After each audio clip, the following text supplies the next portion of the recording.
Gipasalig ni Davao Oriental Governor Nino Sotiro Uy nga mas palapdan sa iyang administrasyon ang mga programa ug serbisyo ni kanhi Governor Corazon Malanyaon alang sa katawhan sa probinsya. Nagtuo si Governor Uy nga pinaagi sa pagpalig-on sa mga programa ug serbisyo sa probinsyal nga gobyerno matagamtaman sa katawhan ang tinuod nga serbisyo publiko. Gusto sa bagong amahan sa Davao Oriental nga makasalig ang katawhan sa probinsya nga anaa kanunay ang gobyerno alang kanila. Aminado si Governor Uy nga hinay-hinay na niyang gitun-an ang bagong tahas isip Governor sa Davao Oriental. Gani sa kapin-usa ka semana sukad kini milingkod sa posisyon hulip ang anhing Governor Malanyaon gisusi na niini ang mga opisina ug departamento sa Kapitolyo. Well, I am planning to expand some services, no? Just like for example ang ato alaging paghatag og mga assistance to individual in crisis situation na medyo naka-centralize mo pod gyud dinhi sa Kapitolyo, but if funds would warrant, mas gusto nato nga mas accessible ni sa ato ang mga katawhan, sa ato ang mga munisipyo, sa ato ang kabarangayan nga dili na maglisod ang ato mga tawo nga mobiyahe for how many hours just to get certain amount para sa ilahang panginahanglan.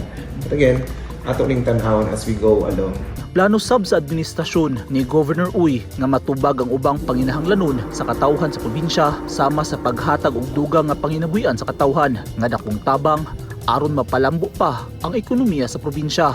Well, as I have said during the first flag raising ceremony that I have attended, being the new executive last Monday, atong gi-address ni sa ato ang mga empleyado, akong gisulti dito nga I do not ask loyalty for myself to anybody, no? Sa inyo ha, yun ako sa mga empleyado. What I only demand is for you to be loyal and to love your work. Muna ang pinaka-important. So, regardless of our ideologies, ethnicity, our status in life, our political affiliation, everybody is welcome in the Capitol. And I am very much willing to listen kung unsa ang gusto ninyo nga ipaabot din sa atong opisina. Gawa sa mga programa ug serbisyo, ipadayon sab ni Governor Uy ang nakatakdang paglusad sa Davao Oriental Beautiful Campaign nga inisyatibo ni kanhi Governor Malanyaon aron mapaasdang ang sektor sa turismo sa probinsya. Actually, it's just a matter of time. Ilunsad gyud to siya ang Davao Oriental Beautiful.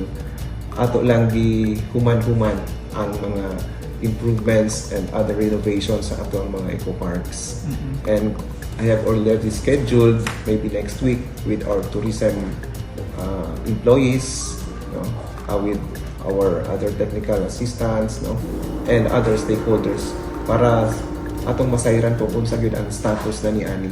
And once in place na ang tanan, then we will proceed with the launching of our tourism Davao Oriental Beautiful. Dakong hagit kang Governor Uy kung unsaon pagsustenir ang maayong nasugdan ug ligasiya ni kanhi Governor Malanyaon alang sa Davao Oriental. Busa gipaningkamutan sa bagong administrasyon nga masundan ang dungog ug tunob sa kanhi Governor. Dili na bago kang Governor Uy ang politika kay una kining nanerbisyo isip sangguni ang kabataan kon SK kaniadto hangtod na himong Vice Governor ni kanhi Governor Malanyaon. Eugene Hinutan, Newsline Philippines, Province of Davao Oriental. Stay safe.